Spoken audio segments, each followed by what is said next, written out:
Yang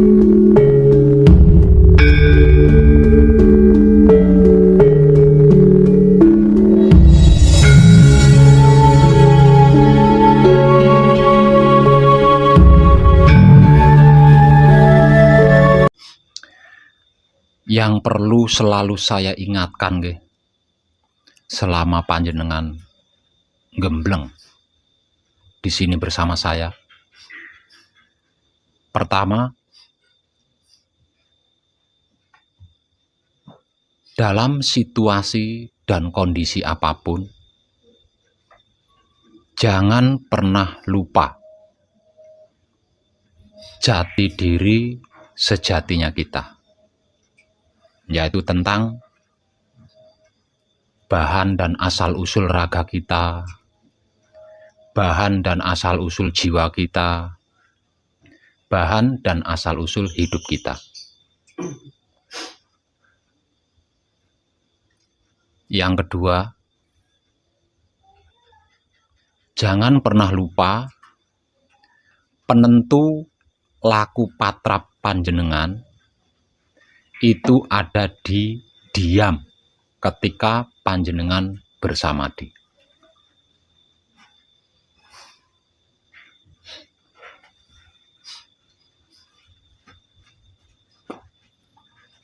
Yang ketiga,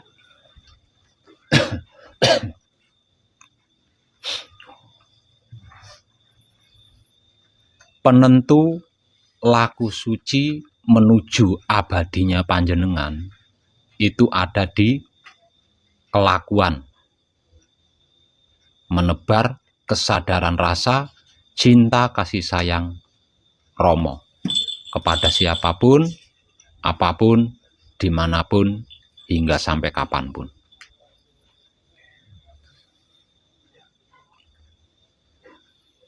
Kenapa kok tidak boleh lupa dengan jati diri sejatinya kita? Karena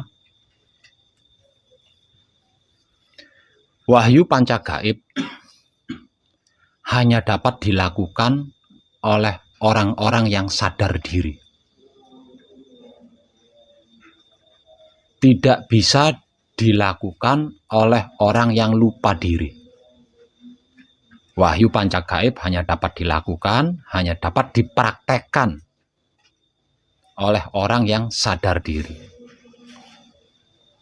Lupa bahan dan asal-usul raganya, lupa bahan dan asal-usul jiwanya, lupa dengan asal-usul bahan hidupnya, berarti tidak tahu diri.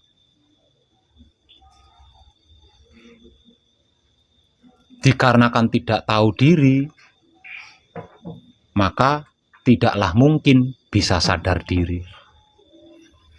Dikarenakan tidak sadar diri, sudah bisa dipastikan tidak akan pernah bisa membawa diri, menempatkan diri, menyesuaikan diri, apalagi menjaga dirinya.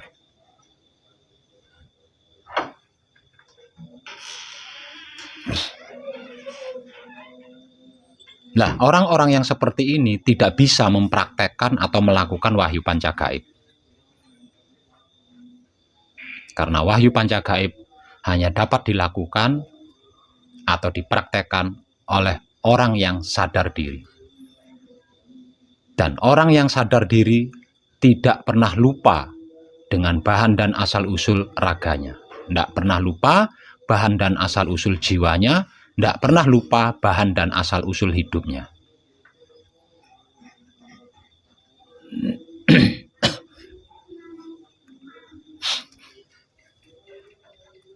Kenapa? Penentu laku patrapnya ada di diam ketika bersamadi. Dikarenakan di dalam laku patrap samadi itu ada 4 dimensi. atau 4 alam yang akan dilalui, yaitu alam nang, neng, ning, nung.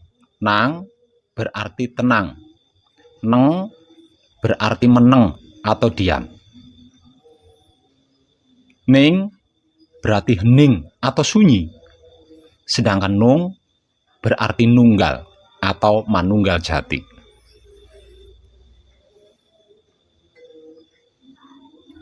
Empat dimensi atau 4 alam yang akan dilalui oleh setiap pelaku patrap samadhi. Yang termudah adalah diam. Dikarenakan untuk bisa memasuki dimensi nang atau alam tenang dibutuhkan ketenangan jiwa raga. Jadi kalau jiwa raganya tidak tenang, tidak akan pernah bisa masuk ke dimensi nang atau alam ketenangan atau alam tenang. Begitu juga dengan dimensi neng atau alam meneng, alam diam. Kalau jiwa raganya tidak bisa diam, tidak akan pernah bisa memasuki dimensi neng atau alam diam. Begitu juga dengan dimensi ning atau alam hening. Kalau jiwa raganya tidak bisa hening, tidak akan pernah bisa memasuki dimensi ning atau alam hening. Nah, kalau 3 dimensi ini gagal dilalui, mana mungkin bisa sampai ke dimensi nung atau alam manunggal. Nah, selama panjenengan berada di sini, sesungguhnya panjenengan sedang berlatih ini. Agar supaya nanti ketika panjenengan sudah selesai gembleng, kembali ke rumah, panjenengan sudah ahli, tidak belajar lagi, tidak berlatih lagi untuk diam. Karena manunggal jati hanya dapat ditempuh dengan diam.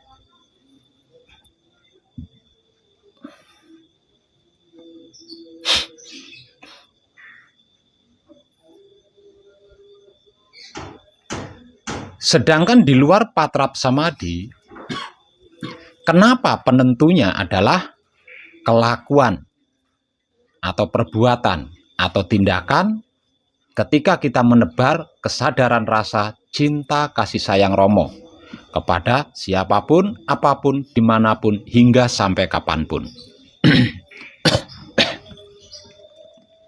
Manunggal jati tidaklah cukup jika manunggal jatinya tidak kontinu, jika manunggal jatinya tidak universal. Nah, agar supaya manunggal jati ini bisa kontinu, bisa selalu, bisa universal, bisa menyeluruh, dibutuhkan pelatihan kesadaran secara menyeluruh. Tindakan-tindakan kita, kelakuan-kelakuan kita, perbuatan-perbuatan kita, semuanya, segalanya, bahkan seluruhnya harus tersadari dengan rasa cinta kasih sayang Romo. Harus terlumuri dengan rasa cinta kasih sayang Romo. Hanya dengan seperti itu, kesadaran kita, manunggal jatinya kita, bisa kontinu, bisa universal. Diusahakan dengan bentuk usaha lain tidak bisa. Sekalipun bisa, belum tentu panjenengan mampu lelakunya.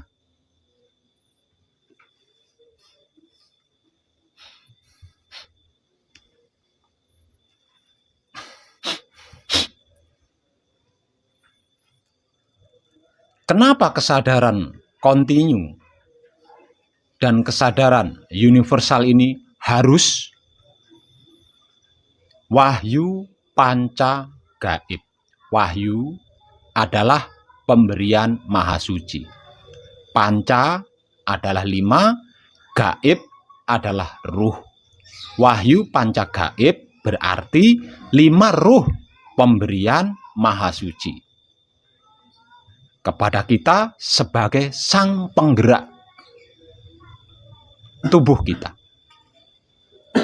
Artinya, di dalam tubuh kita itu ada 5 ruh. Kalau kita mengambil kesimpulan daripada Wahyu Pancagaib, yang berarti maksud 5 ruh pemberian Maha Suci, berarti di dalam raga kita itu ada 5 ruh.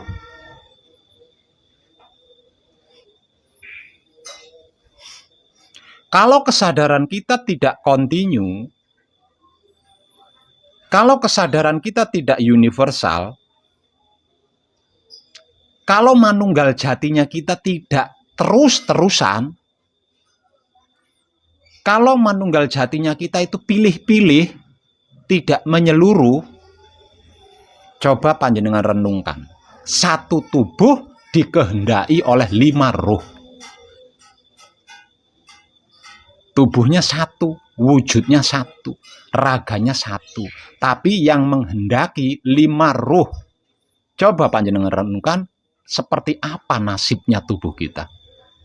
Seperti apa nasibnya raga kita? Yang dikehendaki oleh 5 ruh. Maka 5 ruh ini masing-masing punya kehendak sendiri-sendiri.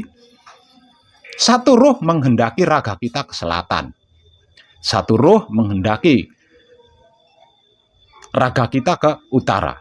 Satu ruh lagi menghendaki raga kita ke barat. Yang satunya lagi menghendaki raga kita ke timur. Dan satunya lagi menghendaki raga kita ke atas. Coba bagaimana? Jenengan renungkan itu.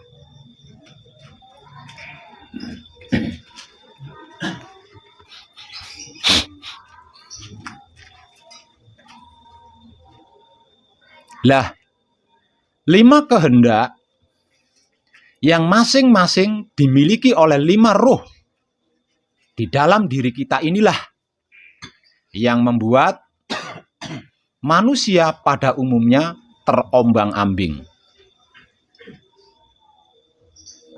tidak tenang, tidak nyaman,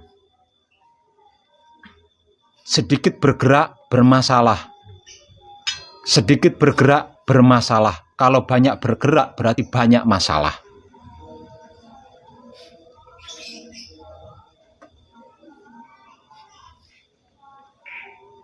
Untuk mengetahui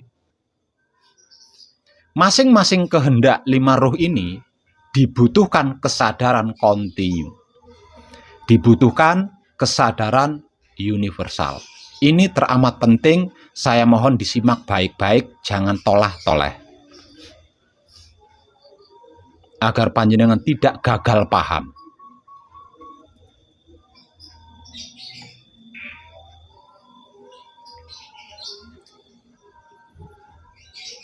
Inilah yang menyebabkan manusia hidup pada umumnya itu terombang-ambing, ndak jenek, ndak tenang, ndak tentrem, ndak bahagia, selalu bermasalah dan bermasalah. Dikarenakan satu wujud atau satu raga dikehendaki oleh 5 ruh. Bagi yang sedulur papatnya sudah manunggal, berarti di dalam dirinya ada 2 ruh. Sedangkan untuk yang sedulur papatnya belum manunggal, berarti di dalam dirinya ada 5 ruh.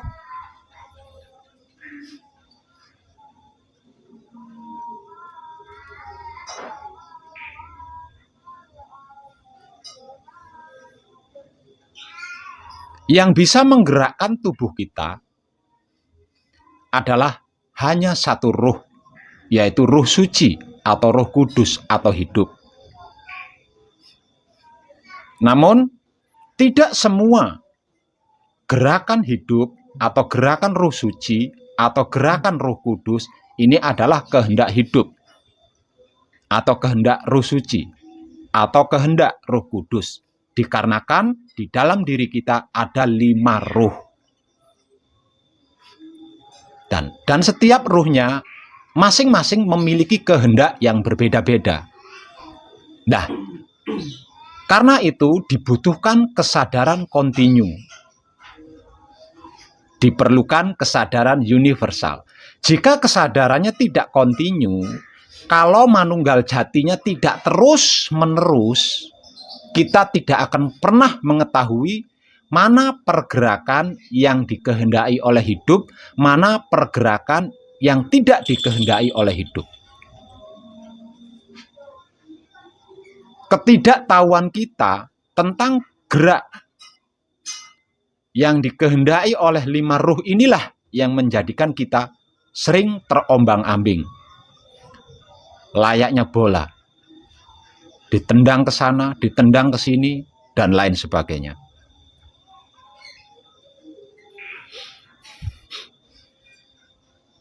Lah, selama panjenengan di sini, di luar patrap samadhi, panjenengan sedang berlatih ini. Berlatih mengkontinyukan kesadaran, berlatih menguniversalkan kesadaran. Kesadaran kontinu itu kesadaran yang seperti apa? Kesadaran kontinu itu kesadaran yang tiada henti, yang tidak pernah putus. Kesadaran unlimited, terus menerus. Kesadaran universal itu kesadaran yang seperti apa? Kesadaran universal itu kesadaran yang tidak memilih, tidak pilih-pilih, tidak pandang bulu. Lah, hanya dengan kesadaran kontinu dan hanya dengan kesadaran universal, kita bisa mengetahui mana pergerakan yang dikehendaki oleh hidup, mana pergerakan yang tidak dikehendaki oleh hidup. Tidak semua sedulur papat kita kehendaknya buruk. Ada kalanya kehendaknya juga baik. Ketika sedulur papat kita berkehendak baik, sudah pasti kehendak itu sama dengan kehendak yang dimiliki oleh hidup kita. Dan ketika di antara sedulur papat kita memiliki kehendak buruk, sudah pasti kehendak itu bertentangan dengan kehendak hidup kita. Lah, dengan mengetahui, dengan memahami, dengan mengerti kehendak mereka berlima, kita bisa memilih.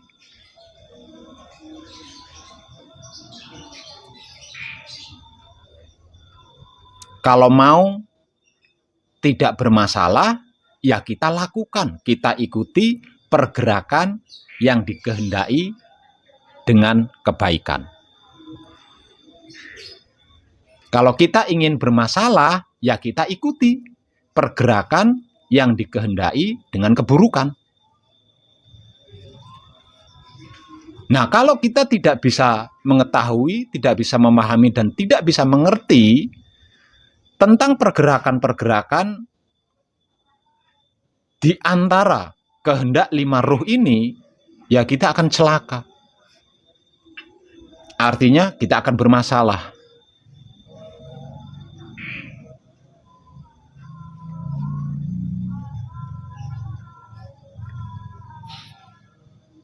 Lah, selama panjenengan berlatih di sini, camkan 3 hal ini. Pertama, selalu ingat jati diri sejatinya kita. Yang kedua, selalu bersungguh-sungguh di dalam diam. Dan yang ketiga, selalu berhati-hati ketika menebar kesadaran rasa cinta kasih sayang Romo kepada apapun, siapapun, dimanapun, hingga sampai kapanpun. Lah, 3 hal inilah prakteknya 3 kekudangane Romo. 3 hal yang barusan saya informasikan inilah prakteknya kekudangane Romo.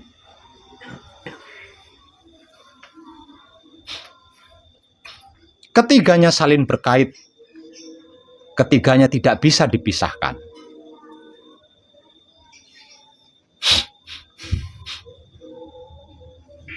Menebar kesadaran rasa cinta kasih sayang Romo tidak bisa dilakukan jika sikonnya bukan sikon manunggal jati. Manunggal jati tidak akan pernah dialami kalau sikon kita lupa diri. Artinya ketiganya saling berkaitan. Dan ketiga-tiga inilah yang dimaksud kekudangane Romo. Di antara ketiganya, yang dua cukup diupayakan dengan sungguh-sungguh. Namun yang satu atau yang ketiga, yaitu kelakuan kita atau perbuatan kita ketika kita melakukan penyebaran kesadaran rasa cinta kasih sayang Romo kepada siapapun, apapun, dimanapun, hingga sampai kapanpun, lah ini yang butuh ekstra hati-hati.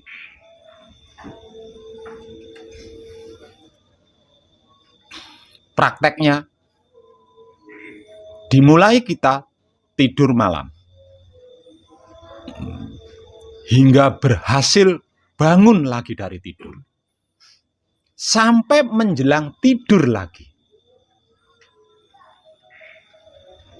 Semuanya itu harus tersadari.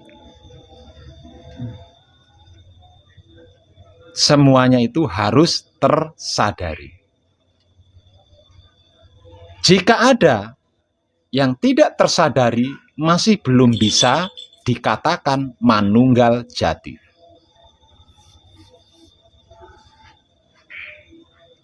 Kalau semuanya berhasil disadari, lah itulah yang dimaksud manunggal jati. Itulah yang dimaksud samadhi.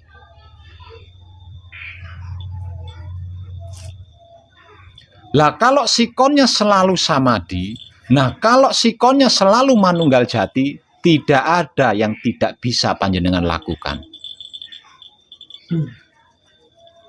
Tidak ada sesuatu apapun yang panjenengan tidak bisa melakukan jika sikon panjenengan selalu manunggal jati, jika sikon panjenengan selalu samadhi. Nah, inilah yang dimaksud mempertahankan.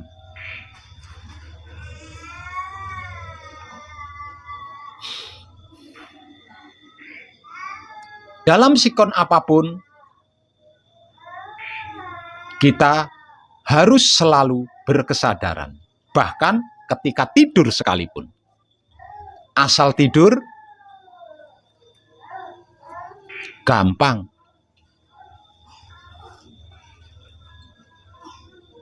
Tapi tidurnya seorang putra kekudangane Romo itu tidak gampang.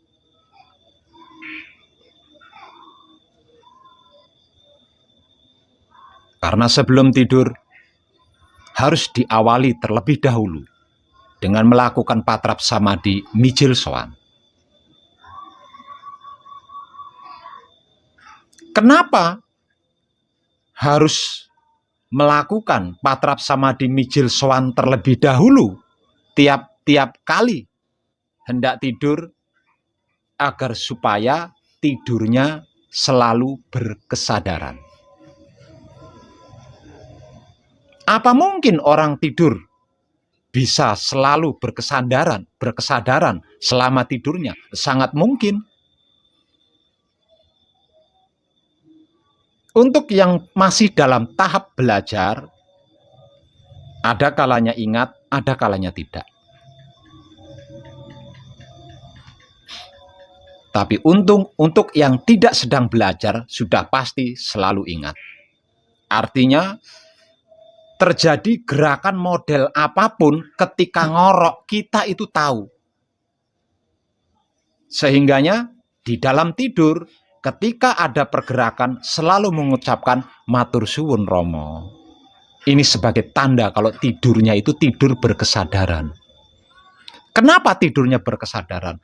Karena raganya saja yang tidur, tapi jiwanya sedang sowan kepada Romo. Raganya saja yang tidur, karena raganya dibutuhkan istirahat. Tapi jiwanya tidak tidur, karena jiwanya sedang sowan kepada Romo. Sowannya jiwa kita akan selesai ketika tidur kita sudah cukup. Dan penyelesaian sowannya jiwa kita kepada Romo ini menjadi penentu awal kehidupan kita. Ketika pertama kali jiwa kita manunggal lagi dengan raga kita, apa yang pertama kali dicerna oleh otak atau pikiran kita? Apa yang pertama kali dicerna oleh hati atau batin kita? Apa yang pertama kali dicerna oleh kelamin atau syahwat kita? Kalau yang pertama kali dicerna oleh otak atau pikiran kita, oleh hati atau batin kita, oleh kelamin atau syahwat kita adalah Romo,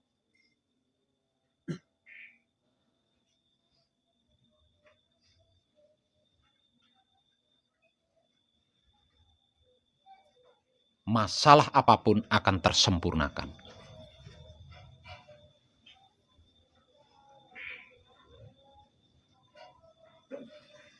Kalau aktivitas pertama kali dilakukan adalah aktivitas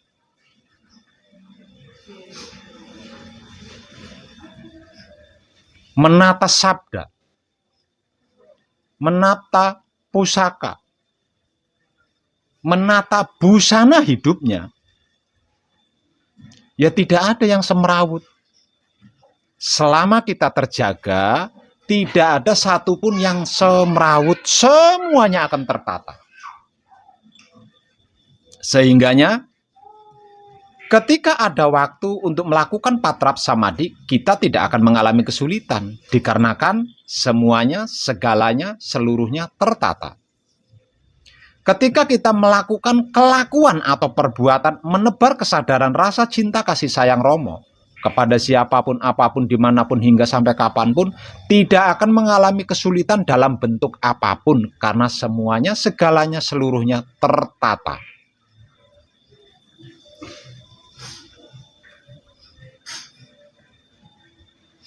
Setiap pergerakan tubuh pasti tersadari.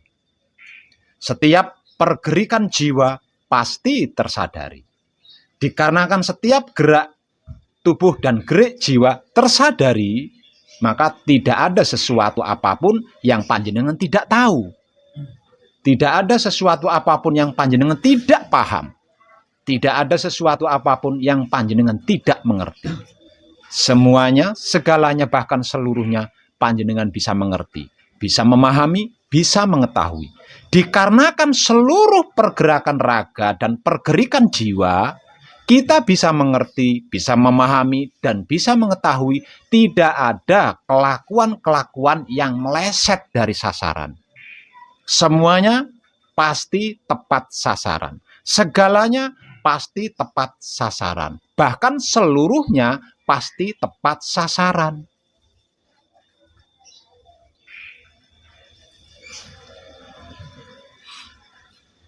Lah, semuanya inilah yang dimaksud putra kekudangane Romo. Lah, kalau sudah seperti itu, jangan menyesal panjenengan. Kalau sudah seperti itu, jangan menyesal. Karena apa? Karena panjenengan akan lupa. Lupa apa? Caranya membenci itu panjenengan akan lupa. Caranya memfitnah panjenengan akan lupa. Caranya menghina caranya mengadu domba, caranya membuli, panjenengan akan lupa tentang semua itu. Karena apa? Karena 24 jam full panjenengan sibuk bercinta, berkasih, bersayang dengan Romo.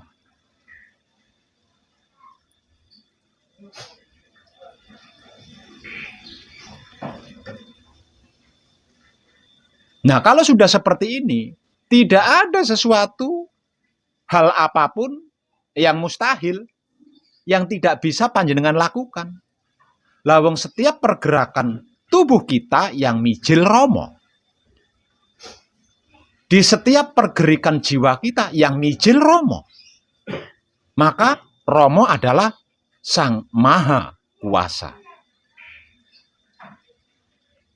Nah, kalau setiap kelakuan kita adalah Romo, tidak mungkin. Ada yang mustahil itu tidak mungkin.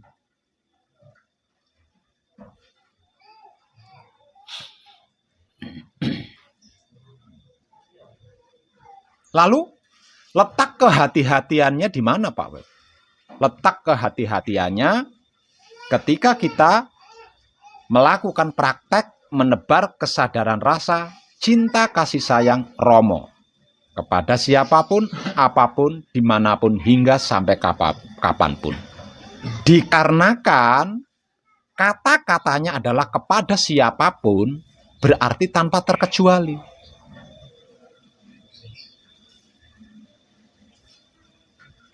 Dikarenakan kata-katanya adalah kepada apapun, berarti tanpa terkecuali. Dikarenakan kata-katanya adalah dimanapun, berarti tanpa kecuali. Dikarenakan kata-katanya adalah sampai kapanpun, berarti tidak ada habisnya. Di sini diperlukan kehati-hatian tingkat tinggi, kejelian tingkat tinggi, kewaspadaan tingkat tinggi, dan kesadaran Tuhan atau kesadaran murni.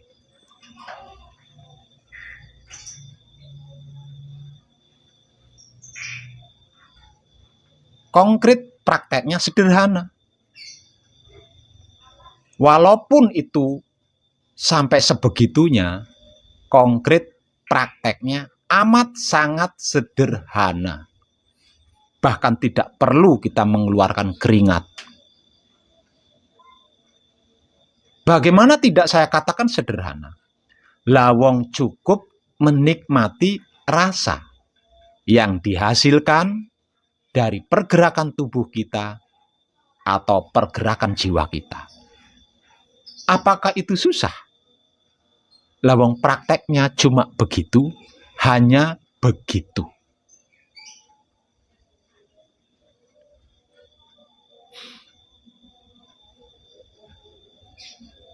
Dimulai dari setelah melakukan patrap samadhi mijil toto lenggah. Sesudah bangun dari tidur pagi. Pertama kali kita melakukan pergerakan, ucapan terima kasih sudah mulai aktif. Sambil bergerak, matur suwun Romo. Sambil membenahi selimut, matur suwun selimut, engkau sudah menghangatkan tubuhku semalam suntuk. Sambil membenahi bantal, terima kasih bantal. Semalam suntuk, kamu sudah membuat kepala saya nyaman. Membenahi tempat tidur,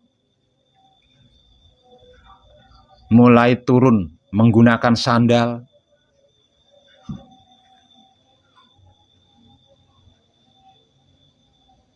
Semuanya ternikmati rasanya dengan kesadaran cinta kasih sayang Romo.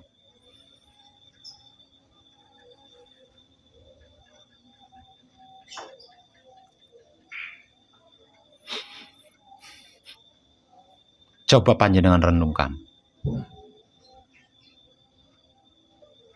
andai semua manusia hidup di dunia ini mempraktekkan hal ini.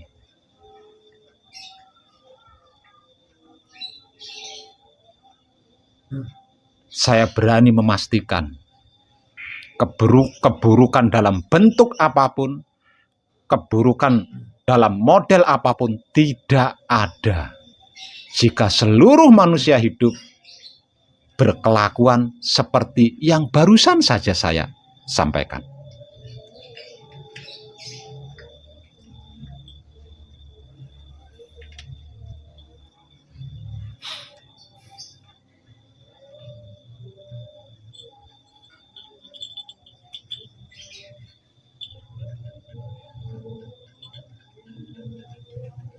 Beranjak mandi, mijil sesuci terlebih dahulu. Selama mandi, sambil membaca bacaan kunci. Sesudah mandi, melakukan palungguh panutup. Setelah palungguh panutup, mengucapkan terima kasih. Kalau ndak mandi, mungkin hanya cuci muka. Nikmati rasanya cuci muka itu tadi. Berhasil menikmati rasanya cuci muka, matur suwun. Setelah cuci muka, mungkin membuat wedang. Pergerakan-pergerakan selama membuat wedang, kita nikmati. Berhasil menikmati rasanya bergerak membuat wedang atau rasanya beraktivitas membuat wedang, terima kasih. Selesai membuat wedang, wedangnya disempurnakan. Wahai wedang, engkau berasal dari Romo dan milik Romo. Sekarang akan aku kembalikan kepada Romo dengan sempurna. Melalui lakuku, jadilah berguna bagi diriku, kanthi teguh rahayu selamat. Baru wedangnya diseruput. Rasa nikmatnya wedang yang barusan diseruput dinikmati. Berhasil menikmati rasanya seruputan wedang, matur suwun Romo. Mungkin sambil medang merokok. Dalam aktivitas mengeluarkan sebatang rokok dari bungkusnya, kita nikmati rasanya. Berhasil menikmati, ucapkan terima kasih. Kemudian menyalakan rokok. Sebelum rokok dinyalakan, disempurnakan terlebih dulu. Wahai rokok, engkau berasal dari Romo dan milik Romo. Sekarang akan aku kembalikan kepada Romo dengan sempurna. Melalui lakuku, jadilah berguna bagi diriku, kanthi teguh rahayu selamat. Baru rokoknya dinyalakan. Ketika nyedot rokok, rasanya nyedot rokok ini tadi dinikmati. Berhasil menikmati, matur suwun. Mungkin sarapan setelahnya atau makan. Ketika melakukan aktivitas atau pergerakan mengambil makanan, nikmati rasanya. Berhasil menikmati, ucapkan terima kasih. Kemudian duduk hendak makan, makanannya disempurnakan terlebih dahulu. Wahai makanan dan lauk pauknya, engkau berasal dari Romo dan milik Romo. Sekarang akan aku kembalikan kepada Romo dengan sempurna. Melalui lakuku, jadilah berguna bagi diriku, kanthi teguh rahayu selamat. Kemudian makanannya dimakan sesuap demi sesuap.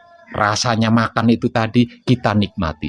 Berhasil menikmati rasanya makan, matur suwun. Selama makan, matur suwun, matur. Berhasil, matur suwun. Wah, indah bukan?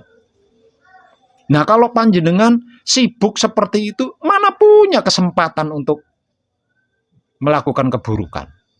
Keburukan itu terjadi, keburukan itu bisa kita lakukan dikarenakan kita terlalu banyak waktu yang terbuang sia-sia. Nah, kalau seluruh waktu kita gunakan, seluruh waktu kita manfaatkan untuk beribadah, mana punya kita kesempatan waktu untuk melakukan keburukan? Nah, kalau sudah seperti itu loh arti maksudnya putra kegudangannya Romo.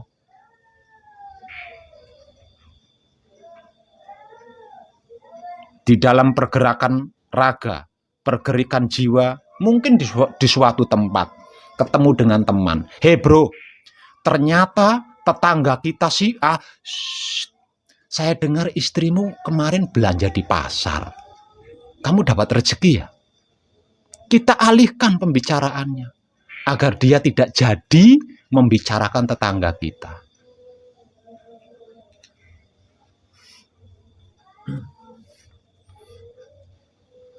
Atau mungkin bertemu dengan teman, "Hei bro, katanya si A, kamu sedang mempelajari ilmu sesat." Kita alihkan pembicaraannya. "Loh, saya dengar kamu kemarin beli motor. Waduh, bahagia banget kalau memang iya kamu sekarang beli motor." Alihkan pembicaraannya agar dia tidak terus menyampaikan kabar buruk ke telinga kita. Sekali, dua kali, tiga kali. Alihkan terus. Kalau dia tidak mau kita ajak baik, tinggalkan. Supaya kita tidak kemomoran. Namun sebelumnya kita harus berusaha terlebih dahulu. Mengajak dia untuk baik.